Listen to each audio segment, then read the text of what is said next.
À 6h44, Europe 1 vous répond. Thomas Soto. Si officiellement Paris rêve des Jeux, pour reprendre le slogan de promotion de la candidature de la capitale pour 2024, Hambourg, elle, ne les veut plus. Les habitants consultés par référendum ont dit non à la candidature de la ville allemande. Bonjour Armand de Randinger.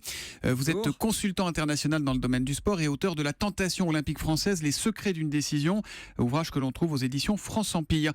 On sait qu'une candidature réussie s'appuie sur le soutien de la population. Pourquoi, selon vous, les Allemands ont dit non au JO de 2024 ? Bien parce qu'ils ont fait un référendum sérieux, où ils ont posé la question, oui ou non, vous voulez les Jeux Olympiques ? Et la population, non pas en masse, mais 51%, ont décidé que les Jeux Olympiques n'étaient pas nécessaires pour le développement de la ville de Hambourg. Mais pourquoi ? Trop cher, trop dangereux ? Est-ce qu'on sait ce qui a motivé ce vote ? Il y a des raisons, je dirais, intrinsèques à tout référendum. Immédiatement, les opposants vont voter plus que ceux qui sont pour les Jeux Olympiques. Ça, c'est le premier point. Deuxièmement, il y a des tas de facteurs. On vote non par définition. Oui, non par définition, parce que le référendum est instrumentalisé au plan politique.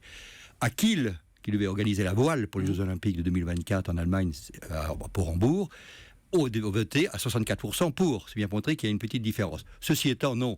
Ce vote a été pollué, entre guillemets, par des événements extérieurs à l'olympisme, qui sont d'une part la corruption liée à la fédération, le scandale du football, dans l'athlétisme, le scandale du football, c'est la fédération football allemande est accusée d'avoir acheté l'organisation des championnats du monde de football de 2006. Deuxièmement, l'aspect sécuritaire, l'aspect attentat fait peur, c'est clair. Et troisièmement, vous pensez que les attentats parisiens ont pu jouer sur le vote des habitants d'Hambourg ? Oui, ils ont joué sur. Je suis persuadé que ça a joué très certainement, même si au niveau du CIO, ils savent très bien que n'importe quelle ville dans un pays démocratique aurait pu subir la même chose que les attentats qu'a subi Paris. C'est pas un problème lié à notre incapacité de gérer la sécurité. Non, c'est l'image que cela projette et ça a dû y jouer. Oui. Est-ce que vous pensez qu'aujourd'hui, ce qui s'est passé à Paris il y a quelques jours est un handicap pour la candidature de 2024 ? Non, c'est ni un avantage ni un handicap. Au-delà du malheur lui-même et puis de la colère que chacun peut exprimer dans le cadre de ces attentats, c'est évident. Le CIO est tout à fait raisonnable. Il a bien compris que ça peut se trouver n'importe où, n'importe comment. Non, le CIO va être très très vigilant sur le plan de la sécurité, savoir comment la France va pouvoir créer une véritable unité politique derrière un aspect de politique sécuritaire. Et là, aujourd'hui, quand on voit les divisions, ça peut poser problème. Il y avait déjà eu un référendum à Cracovie, en Pologne, en mai 2014. C'était pour les Jeux d'hiver de 2022, je crois. Oui. Là, les habitants avaient dit non. À Paris, est-ce qu'on peut envisager un référendum ou pas ? Ou est-ce que c'est pas d'actualité ? Écoutez, si on envisage un référendum, je crains fort qu'il soit négatif au point de vue du résultat.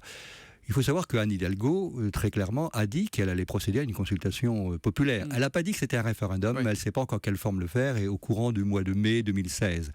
Donc, il est clair que pour une candidature soit légitime, il est absolument indispensable que l'on ait une évaluation de ce qu'est le soutien populaire. Le soutien populaire, c'est aussi manifester son enthousiasme, c'est aussi signer des textes, etc. C'est ça aussi. Ce sont les sondages, c'est toute cette manifestation et comment on jugule les manifestations hostiles. Mais la notion de référendum va prendre de l'importance maintenant.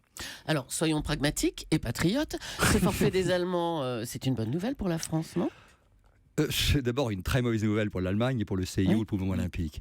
D'avoir une ville comme Hambourg, d'une part, et un pays comme l'Allemagne qui renonce pour la deuxième fois à une candidature. Déjà Munich, pour les Jeux de 2022, avait renoncé. Maintenant, Hambourg pour les Jeux d'été.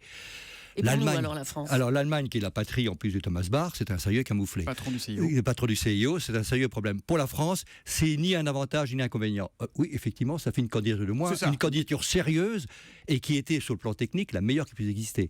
C'était une candidature sérieuse, elle renonce. Donc ça fait un Européen de moins, donc les voix vont moins se disperser sur quatre candidatures.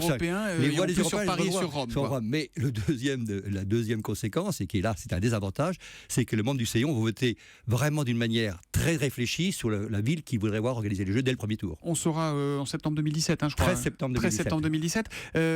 Est-ce que c'est le tour de l'Europe, de l'Amérique ? On sait que c'est une tournante, souvent les JO, là, parce que comme il y a Los Angeles et des villes européennes maintenant. Non, c'est pas une tournante. Ça joue, mais c'est pas du tout le cas. Là, aujourd'hui, c'est Los Angeles, un gros candidat, important, grand contributeur pour le mouvement olympique, contre une ville européenne, et non des moindres, Paris et Rome, maintenant. Bon, Budapest aussi. Ouais, quand même. Voilà, on est comme ça, de toute façon, on grogne un peu avant, et puis quand on les a, on est tous contents. Les Jeux à Paris, on y croit. Merci Armand de Randinger d'être venu sur Europe 1 ce matin. Je rappelle que vous êtes l'auteur de La Tentation olympique française, les secrets d'une décision, publié chez France Empire. Merci. Bonne journée.